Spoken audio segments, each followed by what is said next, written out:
After his mother's death, a modest black man tries to keep the family home he grew up in. But the bank, acting on a technical error scheme, issues a forced eviction despite all the payments. The man decides to fight, but in court, he faces bias, ridicule from the judge, and indifference from the system. He is perceived as just another malcontent, not knowing that Malcolm has deep legal knowledge, gained not at university, but through years of personal struggle and self-education. The real twist comes when he presents documents. Malcolm Reese was a quiet, unassuming man who had built his life on the steadfast values instilled in him by years of personal struggle and self-education. Raised in a modest Chicago suburb and forged by a deep love for the family home where he grew up, Malcolm had always found comfort in familiar walls and cherished memories. The house, a time-worn structure with faded wallpapers, creaky hardwood floors, and a sprawling garden that his mother had lovingly tended, had been the heart of his childhood and the repository of his family's legacy. It was here that his mother, a kind and resilient woman, had poured her heart into every corner, filling it with warmth, laughter, and the aroma of home-cooked meals. When she passed away unexpectedly, leaving Malcolm with both an aching void and a priceless inheritance, he vowed to uphold her memory by preserving the home that had sheltered so many loving moments. In the immediate aftermath of his mother's death, Malcolm's days were a blend of mourning and meticulous care for the house. Each room told a story: a sunlit parlor where his mother once read bedtime stories, a kitchen that still echoed with the clatter of pans and whispered recipes, and a small study lined with old books where he had learned the importance of knowledge and integrity. Despite his humble ways and modest means, Malcolm was determined to maintain the property, believing that the house was not only a physical space but a symbol of the enduring love and sacrifices of his family. For months, Malcolm dutifully managed the upkeep, paying bills on time, preserving the heirlooms, and even taking on odd repair jobs himself. However, just as he began to feel that his cherished sanctuary might weather the storms of time, an alarming letter arrived. The envelope, stamped with the stern insignia of a reputable bank, bore news that froze Malcolm's blood. According to the accounts and legal jargon enclosed, the bank had declared a technical error on file, a clerical anomaly that, in their eyes, voided his rightful claim. Despite his diligent payments and a spotless repayment record spanning years, the bank now sought to forcefully foreclose on the property through an eviction proceeding. The letter was crisp and unyielding. It laid out a series of legal technicalities that Malcolm, with his self-taught legal acumen honed through personal trials, quickly recognized as a pretext for something far more sinister than a mere administrative mistake. According to the bank's letters, the error could not be rectified, and the house was now slated to be sold at auction. The timing was malicious.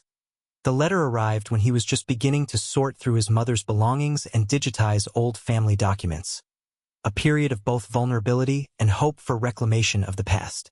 As he sat at his aging oak dining table, now a makeshift desk cluttered with faded photographs, handwritten recipes, and a stack of bills, Malcolm's mind raced. His mother had always believed that the house was meant to shelter the family's legacy, a symbol of their resilience, and now it was under threat of being severed from that legacy by a faceless institution. The letter's formal tone, devoid of compassion, echoed in the silent rooms of his home as a challenge issued by the powers that be. He could not understand how a system designed to protect his rights could render him nothing more than another dissatisfied customer. Determined to fight what he knew was an injustice, Malcolm began to organize his thoughts and documents in earnest. He gathered every receipt, every bank statement, and every piece of correspondence related to the property. Though he had never attended law school, his life struggles had taught him that justice was a right to be fought for with intelligence and perseverance. Every minute detail in the bank's letter was meticulously examined, and Malcolm began to draw parallels between the technical error stated by the bank and the unspoken history of financial malfeasance in institutions like these. His research into local records revealed odd discrepancies in other similar cases, hinting at a larger pattern of abuse leveled against homeowners who dared to protect their heritage through timely payments and unwavering dedication. Late into the night, as the quiet hum of his aging refrigerator mingled with the distant sounds of suburban life, Malcolm sat down with his well-worn legal texts and notebooks. The work was painstaking. Every statute was cross-referenced, every clause dissected. He reread the bank's ultimatum over and over until its cold language began to reveal hidden contradictions. A labyrinth of technicalities that, if correctly navigated, could expose a massive scheme of fraud and negligence. Even then, a shadow of doubt crept into his mind. Could he, a humble man with no formal legal training, stand against an institution that wielded vast financial power? Yet, his mother's memory, her gentle smile and the quiet strength with which she'd overcome adversity, pushed him to vow that he would not let the house be snatched away without a fight. As the early hours of dawn crept over the suburb, Malcolm Reese found himself at the crossroads of despair and defiance. The faded envelope on his table was both a threat and a call to arms. In that solitary moment, with the first rays of light revealing every scar on the old wood floor, he swore that he would confront the injustice head-on. He would take his battle to the courts, armed with every document he had gathered, and shine a light on the corrupt practices hidden behind the bank's facade of technical propriety. This was not merely a legal dispute. It was a fight for the preservation of his family's legacy, the home where love had once blossomed, and where his mother's spirit still whispered in every quiet corner. In the wake of that stark, disheartening letter, Malcolm Reese felt a fire kindle within him, a spark of determination fueled by both grief and indignation. The family home he so dearly cherished, once a safe haven filled with the warm memories of his mother's gentle care, was being reduced to collateral in a grand scheme of bureaucratic heartlessness. Now, facing the cold, obstinate words of the bank, Malcolm resolved that he would not stand by and let his inheritance be stolen away under the guise of technicalities. His first days after receiving the letter were sleepless and heavy with worry. Every creak in the old house and every whisper of wind seemed to echo his silent vow, to fight this injustice by any means necessary. Malcolm began by rereading every piece of correspondence he had from the bank. With his self-taught legal knowledge, acquired over the years from personal battles and countless nights poring over law books in the dim light of his study, he started to decipher the dense legal language. It was quickly apparent to him that the so-called technical error was a flimsy pretext, a cover for a broader pattern of manipulation and fraud. He recalled the many hints of irregularities he had noticed in past bank statements and subtle discrepancies in the paperwork related to his mother's account. Determined to build a comprehensive case, Malcolm set about gathering every document that could prove his fidelity to the payment schedule and the legitimacy of his claim over the property. He rummaged through stacks of bills, bank statements, payment confirmations, and even old correspondence that attested to his mother's long-standing relationship with the bank. Each page of printed receipts and meticulously annotated records formed a mosaic of evidence that, in his eyes, clearly contradicted the bank's narrative. Late evenings and early mornings found Malcolm at his large wooden desk, the same desk where his mother once wrote heartfelt letters. Under the soft glow of a desk lamp, he cross-referenced legal codes, consulted fancy legal journals he had salvaged from public libraries, and made meticulous notes of every irregularity. His self-education was not the product of a prestigious law school but of enduring a lifetime of hardship and learning by sheer necessity, the same determination that had seen him through his mother's terminal illness and the subsequent loneliness of loss. Now, that same tenacity was being channeled into a battle for his home. Every signed check, every bank slip was re-examined for even the slightest error or misuse, and Malcolm began to notice patterns that hinted at systematic fraud. There were contradictions between dates, amounts, and even the terms used in different documents. These small anomalies, when viewed collectively, began to form a narrative of corporate negligence or worse, malfeasance. Armed with this formidable pile of evidence, Malcolm soon contacted a small but resourceful group of like-minded individuals.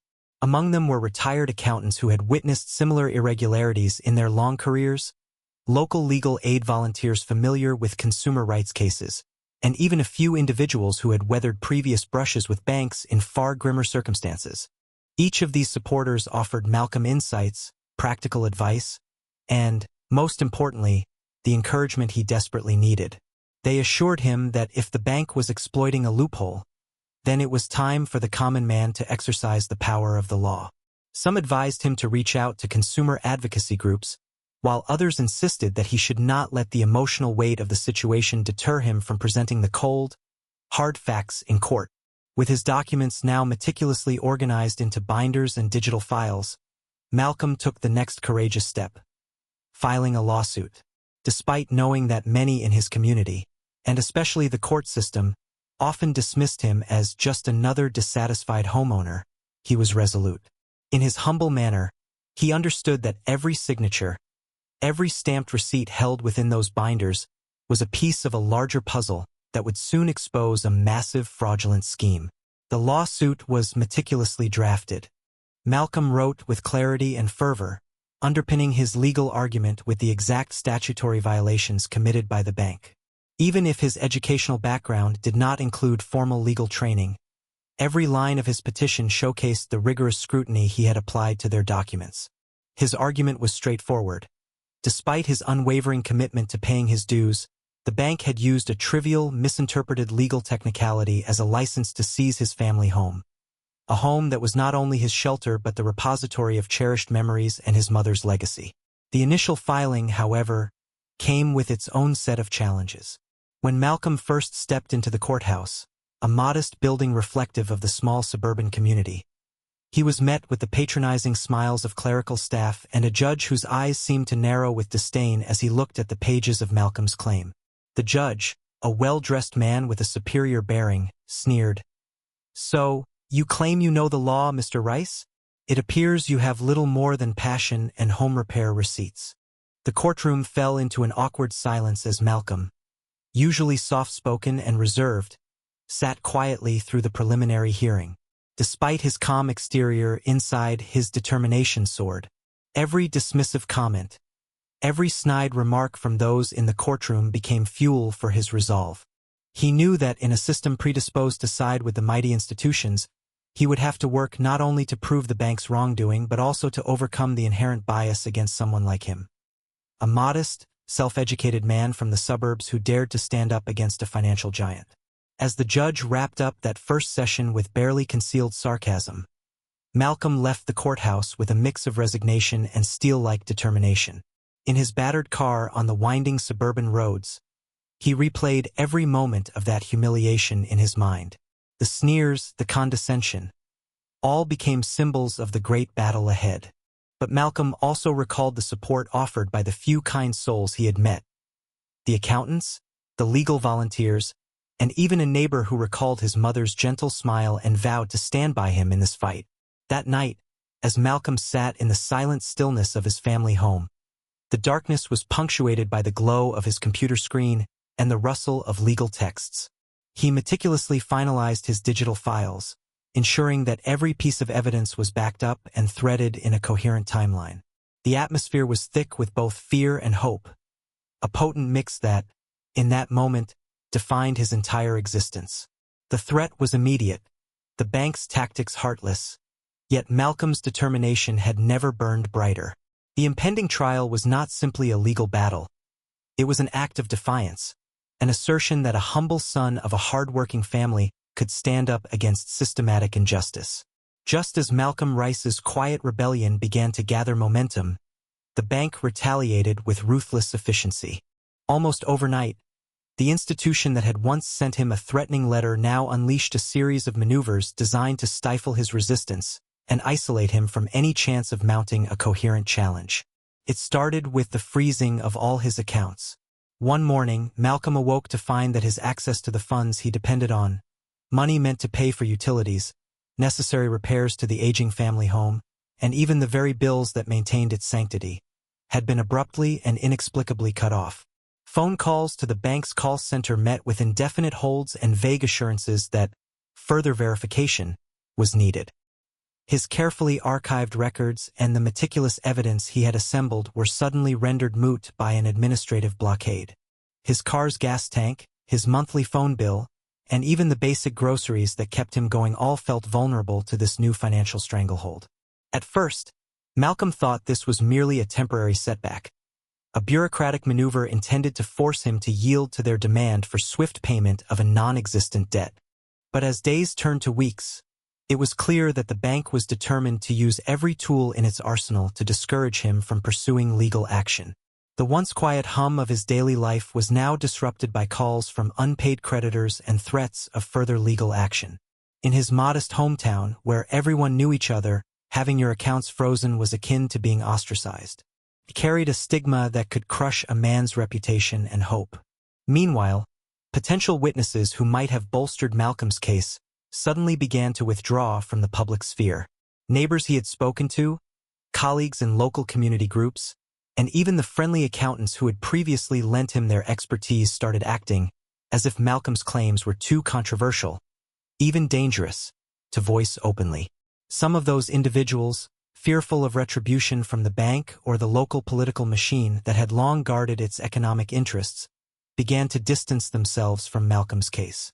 Their silence further underscored the systemic nature of the problem. When a powerful institution publishes its might through financial clout, supporting evidence and honest testimony can vanish as quickly as it appears. Pressure mounted not only externally but internally as well. Malcolm's carefully constructed file, which had grown to include every remnant of the bank's earlier correspondence, now seemed to teeter on the brink of obscurity. Every day, he reread his notes and examined his bill statements with feverish intensity, desperate for any hint that he could break the bank's stranglehold. Yet, instead of finding additional support, he encountered fresh obstacles. Bank representatives, emboldened by newfound administrative power after freezing his assets, began to circulate subtle errors in his records. Misplaced decimals, incorrect date stamps, and rearranged file numbers, seemingly designed to confuse and delegitimize his evidence. It was as though the institution had generated its own internal corruption, manufacturing a narrative that Malcolm was merely another discontented homeowner with ulterior motives. Local community centers, once regarded as bastions of mutual support, started to echo cautious whispers about his case. Malcolm would meet a few sympathetic souls at small gatherings, people who recalled how he had always managed his finances responsibly, how he had paid every bill without fail, and how his mother's legacy was held sacred. Yet, even these gestures of solidarity were accompanied by ominous looks and quiet warnings. Be careful, Malcolm. The bank has ways of silencing those who get in their way. The chilling atmosphere was compounded by the county clerk's office, where subtle hints of political influence and financial ties between local officials and the bank emerged in whispered conversations. In one particularly bleak afternoon, Malcolm found himself in the dim light of a modest diner, poring over the legal papers once again, when a close friend, a retired schoolteacher with steady principles, approached him. With trembling hands, she urged him, "Malcolm, perhaps it's best not to push further. Look at what's happening to your accounts. People are scared to speak. They say the bank has strong connections. Maybe you should just let it go." But her words, though steeped in concern, only deepened Malcolm's resolve. Each countdown of his frozen days reinforced his belief that the bank's deliberate actions were not about rectifying a genuine technical error. They were about forcing him out, about stripping him of his cherished family legacy. The barrage of financial pressures, combined with the silence of would-be witnesses, created an environment where Malcolm felt increasingly isolated. His world was turning cold and bureaucratic, a sterile landscape where heart and heritage were undervalued against profit margins and technical loopholes. Every blocked account and every whispered rebuke from the community was a reminder that, for powerful institutions like the bank, the little guy had little chance of being heard without extraordinary effort. Yet amidst this onslaught, Malcolm Reese remained unfaltering. In the solitude of his cramped kitchen, under the flickering light of an old table lamp that had seen better days, he resolved once more to fight back. He meticulously recompiled his financial records, double-checked his payment receipts, and resolutely organized his case. Reports from retired accountants hinted at a pattern, an undercurrent of systemic fraud aimed at forcing homeowners like him into relinquishment of their properties. The very tactics employed against him now were not isolated miscalculations. They were part of a deliberate campaign of intimidation designed to break one's spirit. Struggling against the crushing weight of the bank's retaliation, Malcolm clung to the conviction his mother had instilled in him, that every injustice, no matter how formidable, could be met with knowledge, persistence, and the courage to speak out. Despite nearly losing everything, even the semblance of financial normalcy, he understood that surrender was not an option. With each sleepless night, as he cross-checked account details and pored over increasingly complex documents, Malcolm's determination grew stronger. The bank's tactics, which were meant to silence him, were instead setting the stage for a confrontation that promised not merely personal vindication, but a ripple effect that could expose a fraud of monumental proportions. In that grueling period of financial starvation and mounting isolation, Malcolm Reese embraced his solitude as a crucible for transformation. He knew that exposing the bank's misdeeds would not be an easy path, but if he succeeded, it wouldn't just be his battle. It would be a call to arms for countless others whose voices had been smothered under the weight of bureaucratic tyranny. In the midst of a relentless battle against institutional might, when every avenue seemed to close and the isolation of bureaucracy threatened to smother his very hope, Malcolm Reese found himself on the cusp of a turning point that would redefine his fight. In the dim light of late evening, after another fruitless day of combing through bank statements and legal texts, Malcolm received a discreet phone message from an unknown number, a terse invitation to a meeting at a nondescript community center on the edge of town. The message read only, "There is more to your case than you know. Meet me if you seek the truth." Though shrouded in mystery and danger, those words set Malcolm's heart pounding with cautious anticipation. He knew that if he was to have any hope of not only saving his family home but also challenging the bank's machinations, he needed allies, both from the outside and, if possible, inside the enemy ranks. The following afternoon, under a heavy sky and with his evidence securely packed in a worn leather briefcase, Malcolm made his way to the community center, an unremarkable building that, on any other day, housed local art classes and civic meetings. Inside, the murmur of low conversation and the soft clinking of cups in the refreshment corner formed the backdrop for an atmosphere that was both familiar and strangely conspiratorial. Eyes darted among the small group of individuals who had gathered there. Local activists who had been quietly rallying against corporate abuses, a few disillusioned citizens with their own hard-won legal battles against the bank, and even a couple of retired public servants who had seen the rot inside financial institutions over the years. It was in this room that Malcolm met the first key ally, Ms. Evelyn Harper, a seasoned notary whose reputation for impartial diligence was well known in the community. With gentle eyes that belied the steely determination behind them, Evelyn listened intently as Malcolm recounted his ordeal, explaining the series of inexplicable technical errors, the sudden freezing of his accounts, and the meticulous evidence he had amassed, only to meet sneers and dismissive attitudes in court. Evelyn's expression slowly shifted from guarded skepticism to resigned outrage. "I have notarized thousands of documents over the years," she said in a low, measured tone. "But what you're describing here is not just a minor miscalculation. It reeks of a systematic abuse designed to force homeowners out by preying on the vulnerable. I've seen discrepancies in mortgages, forged signatures on property documents, and I believe your case is a glaring example of this." Evelyn produced from her own well-worn folder a set of notarized declarations that she had meticulously kept from previous similar cases.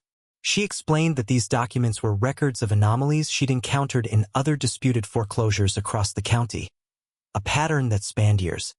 Her insights gave Malcolm the first concrete indication that he was not alone in suffering under these practices. They discussed the potential link between his case and a broader fraud scheme that had been lurking quietly, hidden behind the bank's polished veneer of technical accuracy.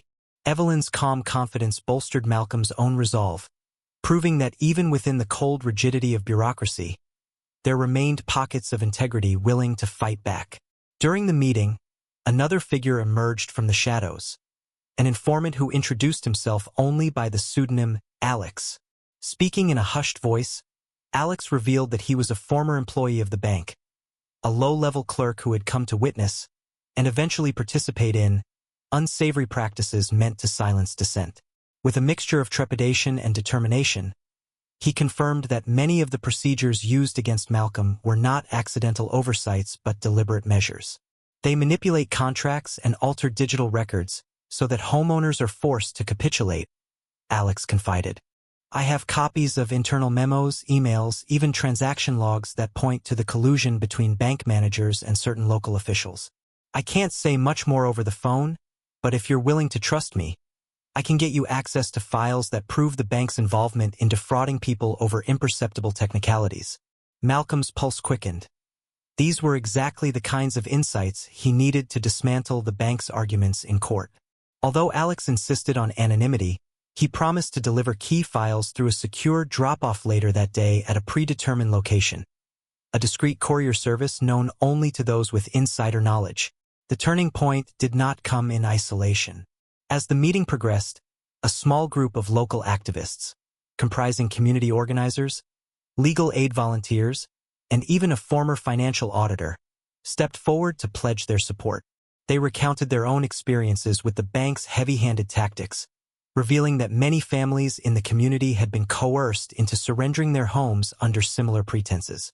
One of them, a thoughtful man named Leonard, showed Malcolm a detailed chart he had assembled from public records and first-hand testimonies, clearly documenting irregularities in a series of foreclosure cases. "Look at these patterns," Leonard said, his voice trembling with both anger and resolve. "This isn't just about one isolated mistake. It's a deliberate, orchestrated campaign to seize properties and line pockets at the expense of good, hard-working families." That afternoon, as Malcolm reviewed the materials handed over by Evelyn, Alex, and the activist group, a palpable shift occurred in his perception of the fight. No longer was he a solitary, embattled man battling an unbeatable institution. He was now part of a grassroots movement, a network of individuals committed to exposing truth and challenging corruption. He spent the next several hours sifting through the documents, cross-referencing his own records with the newly received evidence, and drafting a timeline of events that would unfurl the bank's fraudulent scheme. Every anomaly in the bank's paperwork that he had questioned before was now given context by Evelyn's notarized records. The internal emails provided by Alex, though heavily redacted, unmistakably corroborated his suspicions that there was a coordinated effort to abuse a technical error as a pretext for foreclosure. Armed with this burgeoning dossier, Malcolm felt a renewed energy surge within him. The once daunting prospect of facing a biased legal system seemed now to be tempered by the undeniable weight of collective truth. The documents he now possessed were not just evidence in his personal case. They were a manifesto against a corrupt system that had long thrived on the silence of its victims. That evening, with the dossier securely bound and backed up onto a flash drive by Evelyn's insistence, Malcolm sat in his modest living room and began drafting an email to his attorney, outlining the new evidence. The email was riveting in its clarity and forcefulness, detailing each piece of corroborative evidence and laying out the procedure in which the bank had manipulated legal technicalities to deprive him of his family home. As the day turned into night, the sense of isolation that had once gripped Malcolm began to dissipate, replaced by a feeling of solidarity and possibility. In a symbolic moment of determination, he took one final look at the family home, its facade illuminated by warm lights that stood in stark contrast to the cold injustice threatening its legacy, and vowed that he would see this battle to its conclusion. With Evelyn's precision, Alex's insider revelations, and the passionate support of his newfound allies, Malcolm Reese was now poised not only to defend his home in court, but also to expose a far-reaching conspiracy that had silenced generations of hope. The day Malcolm's lawsuit was heard in court dawned as a fierce confrontation between David Reese, the embodiment of a lone, self-educated underdog, and the financial behemoth that had set out to strip him of his family legacy. In the hushed, wood-paneled courtroom of the county courthouse, where the scales of justice were meant to tip fairly, a sneer of superiority hung in the air. The judge, a stern, middle-aged man with an expression that betrayed decades of habitually dismissing little people like Malcolm, carried an almost palpable sense of condescension. Even before any evidence was laid out, his tone set the stage for an uphill battle. "Mr. Reese, you claim to have substantial evidence against the bank. But tell me, are you a lawyer?" he asked, his voice laced with sarcasm that drew snickers from members of the gallery. Malcolm's heart pounded at that moment. Yet he met the judge's question with measured calm. Standing a little taller than ever, he replied, "No, Your Honor, I am not a lawyer. However, I know the law better than those who break it, and I can prove it." In that terse, defiant retort, the timid, unassuming man from the suburbs transformed into a fearless advocate for justice. A murmur of surprised applause rippled through the courtroom, and even some of the opposing counsel momentarily lost their smug composure. The proceedings began in earnest. The bank's legal representative, dressed in a crisp suit and armed with spreadsheets and technical jargon, attempted to dismiss Malcolm's case as a mere bureaucratic oversight, a minor technical error that did not warrant the monumental actions the bank had taken. His arguments dripped with disdain for what he characterized as an aggrieved homeowner's emotional claims. But Malcolm had come to court armed with a dossier that was meticulously compiled over months, a dossier that would soon shatter the bank's carefully constructed narrative. One by one, Malcolm's evidence was presented on the electronic projector. Scanned copies of bank statements showing consistent, timely payments. Internal memos and correspondence that highlighted discrepancies in account adjustments. And detailed logs that illuminated a string of technical jargon the bank had twisted to justify its actions. The real turning point came when Malcolm introduced notarized documents prepared by Evelyn Harper, the community notary, which confirmed not only every payment made by his late mother over years of faithful service but also noted irregularities when the bank, under the guise of a technical error, suddenly changed account terms and froze his funds. Next, a former bank employee, who had chosen to testify under the pseudonym Alex, took the stand. His evidence, in the form of redacted internal emails and transaction logs, revealed that several foreclosures in the region were orchestrated through deliberate misfiling and erroneous data manipulation. Alex's testimony was the embodiment of courage. I witnessed firsthand how management approved changes that were never explained to customers. It was all done in the dark, to force compliance and squeeze out homeowners. He testified, his voice low but resolute. His words confirmed the notion that Malcolm's case was part of a larger, calculated campaign of fraud. As the combined weight of these exhibits began to penetrate the previously impenetrable facade of the bank's defense, the atmosphere in the courtroom shifted. The judge, once dismissive, leaned forward with mounting interest as Malcolm methodically correlated each piece of evidence. Every slide in his presentation was imbued with personal significance. The faded photocopies of water bills paid without a hitch, the well-organized spreadsheet of monthly payments juxtaposed against the bank's sudden alterations. Malcolm's legal argument was not a rambling diatribe. It was a precise, scholarly exposition of statutory violations and contractual breaches. He quoted statutes and pointed out how the bank's technical error was, in fact, a misapplication of the law designed deliberately to allow a forced foreclosure. At one moment, when the projection displayed a series of internal memos that Alex had provided, detailing discussions about maximizing profit and securing assets at any cost, the courtroom fell into a stunned silence. It became clear that the bank had, behind its veneer of respectability, been engaging in widespread fraudulent practices. Another witness, a retired accountant with decades of experience, confirmed that the discrepancies Malcolm highlighted were not clerical errors but red flags of systemic malpractice. Throughout the day, Malcolm's calm and collected manner under fire stood in stark contrast to the smug arrogance of the bank's counsel, whose attempts at belittling him melted away beneath the undeniable clarity of the evidence. Every snide comment or trivial objection was promptly countered by Malcolm's unwavering focus on the facts.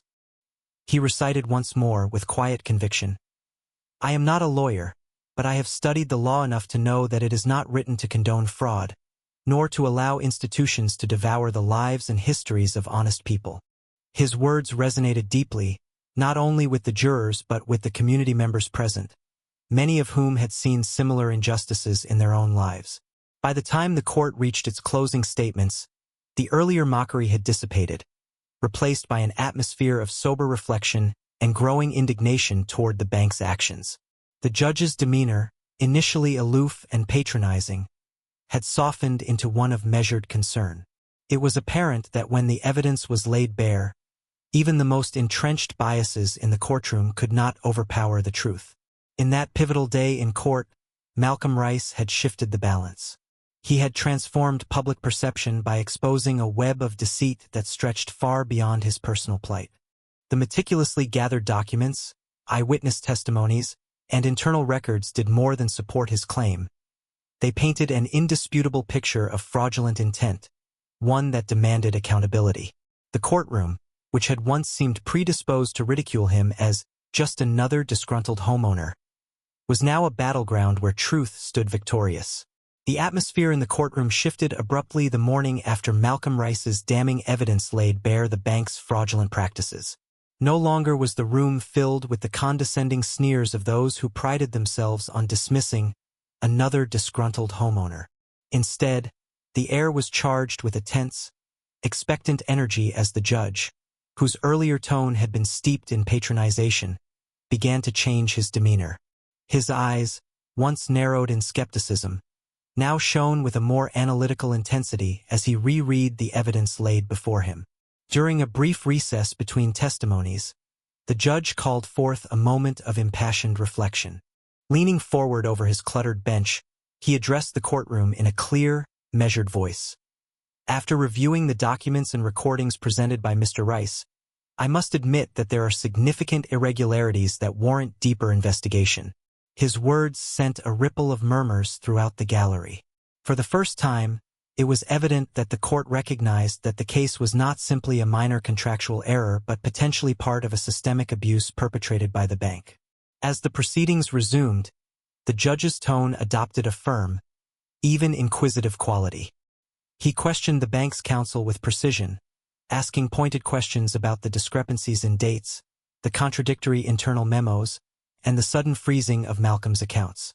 If your institution truly upholds the principles of fairness and transparency, he pressed, why do these documents, which I have just reviewed, indicate deliberate manipulations that seem designed to force foreclosure on a loyal client?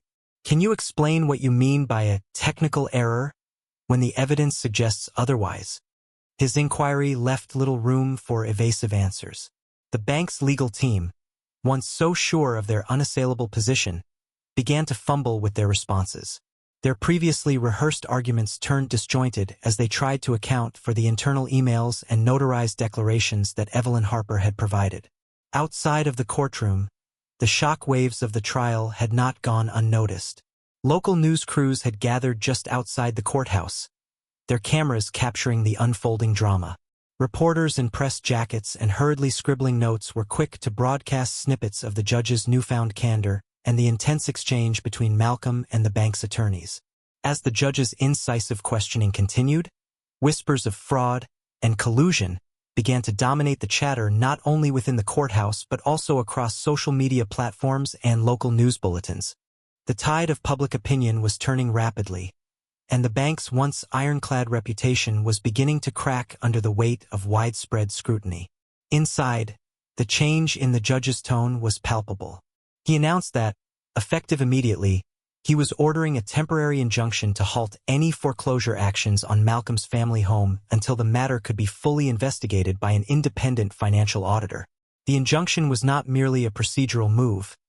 It was a strong rebuke against the bank's oppressive methods. With measured authority, the judge stated, in light of the overwhelming evidence of procedural manipulation and apparent fraudulent activity, I cannot in good conscience allow such actions to proceed until a full investigation is conducted. This court will remain open to further testimony and evidence on this matter. At this pronouncement, the mood within the courtroom grew electric.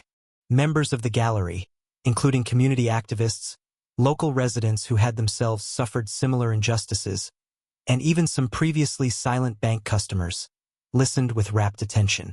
The judge's words lent hope and legitimacy to Malcolm's long, solitary struggle, making it clear that truth had finally begun to overcome prejudice. Meanwhile, the bank's representatives exchanged nervous glances and shuffling papers as their carefully constructed narrative started to crumble. Their once confident demeanor turned anxious. In a huddle during a short recess, whispered conversations hinted at internal panic. Some argued that if this evidence were made public, it would ignite a firestorm of legal and reputational consequences that could jeopardize more than just one foreclosure. As proceedings continued, additional witnesses took the stand. Former employees of the bank, emboldened by the turning tide, offered further testimony that corroborated Malcolm's meticulously gathered documents. A notarized statement from a disillusioned bank clerk, the same Alex who had secretly provided internal memos, was read aloud, and it painted an even broader picture of deliberate misconduct. His record, though heavily redacted to protect his identity, affirmed that the bank had manipulated digital records and falsified account details on multiple occasions, not solely against Malcolm, but as part of a wider strategy to maximize profits at the expense of homeowners. Each revelation sent visible shockwaves through the crowd, and even the judge appeared visibly moved as he absorbed these disclosures. The courtroom's transformation was mirrored by the flurry of activity outside. Press services began broadcasting live updates, interviews with local lawyers and consumer rights advocates flooding television and radio channels. A social media storm ensued, with hashtags like #JusticeForRice and #StopBankFraud trending locally. As day broke fully, the courthouse steps became a makeshift forum where emotional citizens shared their support for Malcolm and recounted their own experiences of injustice. The once hidden malpractices of the bank were now under the unforgiving glare of public scrutiny, and it was becoming increasingly clear that this case was merely the tip of a deeply rooted financial scandal. Under this new light of accountability, the purported technical error was exposed as a carefully engineered ruse to divert attention from systematic fraud. With the judge's forthright declarations and the tsunami of corroborative evidence that now filled the record, the bank's legal team struggled to maintain composure. Their earlier arguments were now reduced to mere whispers of denial. The tone of the courtroom had irrevocably changed. Where once there was condescension and dismissal, now there was sober rigor. The scales of justice were visibly rebalancing, and the institution that had wielded unchecked power now found itself exposed and under threat. In that critical moment, the bank's panic was palpable, not only in the stale corridors of the county courthouse but in the hushed conference rooms of its headquarters, where executives frantically convened emergency meetings. The burgeoning media attention meant that every word uttered in that courtroom would soon be part of a national conversation about consumer rights and the abuse of power by financial institutions. What began as a solitary legal battle had now ignited a spark that promised to illuminate widespread injustice on a much larger stage. The courthouse atmosphere was different that final morning. A charged mix of anticipation and cautious optimism had replaced the earlier haze of disbelief. Inside the county courtroom, every eye was fixed on the judge's bench as the final minutes of deliberation ticked by. News of the case had already surged throughout the community and even reached local television stations, and the collective hope of numerous wronged homeowners now hung delicately in the air. After what seemed like endless hours of impassioned debate and crucial review of the dossier Malcolm Reese had so meticulously prepared, the jury finally returned. The foreman rose with measured gravitas, cleared his throat, and began. In the case of Rice v. First United Bank, we find in favor of the plaintiff on all counts. The words reverberated around the austere chamber, slicing through the last vestiges of institutional arrogance. A stunned silence followed, as if everyone present collectively absorbed the historic shift in power. For Malcolm, whose life had been worn down by endless bureaucratic warfare, the verdict was not merely a legal win.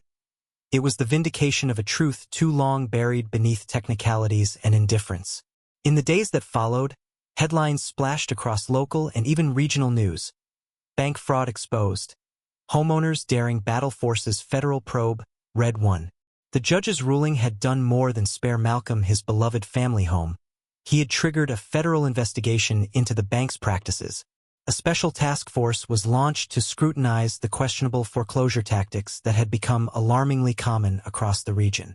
Soon, multiple victims of similar technical errors began to step forward, rallying together to file collective lawsuits.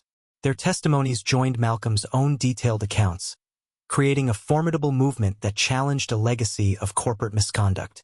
In court, a new tone prevailed as the judge, previously emboldened by dismissive sneers, spoke with even greater conviction. The evidence presented in this case has not only demonstrated a gross abuse of legal procedures, but has also uncovered patterns of fraud that extend far beyond a single account. I hereby order that foreclosure actions pending against Mr. Rice, and by extension, others in similar circumstances, be halted immediately. This court will oversee the initiation of a full independent audit of the bank's activities. His verdict was both scathing and inspiring. a public declaration that the scales of justice must rebalance, even against institutions long thought untouchable. Instantly, the courthouse buzzed with life as civil rights advocates, legal experts, and ordinary citizens exchanged relieved and exuberant glances. Malcolm's quiet determination had ignited a broader societal reckoning. The bank's once impenetrable veneer of legitimacy was in tatters as internal documents and whistleblower testimonies began to emerge from the shadows. A former bank clerk, emboldened by the turning tide, testified before a congressional subcommittee that further corroborated the fraudulent mismanagement of foreclosure procedures. Notary Evelyn Harper's precise records and Alex's confidential memos, the confidential files that Malcolm had safeguarded and so carefully integrated into his lawsuit, became the cornerstone of a sweeping investigation. Across the nation, consumer advocacy groups seized on Malcolm's case as a precedent. Community centers in neighboring towns hosted forums where affected homeowners shared their experiences and formulated strategies for collective legal action. News outlets pointed out that while Malcolm Reese was not formally trained as a lawyer, his expertise, smoothly carved from personal battles and rigorous self-education, had exposed corruption in a way that many seasoned attorneys had failed to do. The case, originally mocked as yet another grievance from a disgruntled homeowner, had morphed into a landmark legal victory that forced reform and promised accountability. In a final celebratory press conference held at the steps of the courthouse, Malcolm stood before a throng of reporters and local supporters. His face, worn with the hardships of months of isolation, now shone with quiet pride and an unyielding calm.